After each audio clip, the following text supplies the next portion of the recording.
flights to Cuba are back on Delta Airlines. After a bit of a pause, Delta is now resuming their services to Havana starting today. And Local 10's Hatsovella is in Miami at Miami International Airport with more.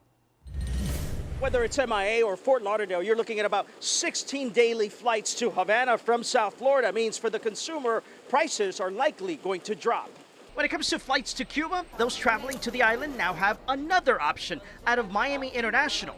Delta Airlines restarting its service to Havana today with 2 nonstop daily flights. Judith Padron was headed to Havana this morning. Más económico para poder viajar, mayor facilidad. Padron usually flies American Airlines to go to Cuba, but today she tells us she chose Delta as it was cheaper, she says. It was in 2016 when Delta started flying to Cuba after 5 decades. Because of COVID-19, travel to the island was suspended in March of 2020, but now they're back. In fact, here's a breakdown of the daily flights to Havana from Miami and Fort Lauderdale. On some days, American has up to 8 flights out of MIA. JetBlue has up to 3 flights from Fort Lauderdale, and Southwest has up to 3 flights from Fort Lauderdale as well.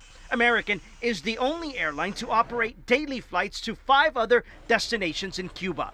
Mercy Vitali owns a travel agency in Miami Lakes, tells us at this point, Delta also has the better deal when it comes to luggage fees. For my experience is the best. Because of significant scarcities in Cuba, those who travel there will often load up on medicine, food, and clothing to take to families. Means baggage fees become part of the ticket buying process.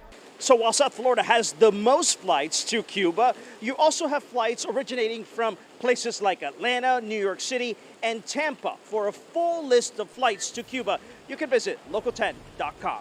Reporting from Miami International Airport, I'm Hatsovella, Local 10 News.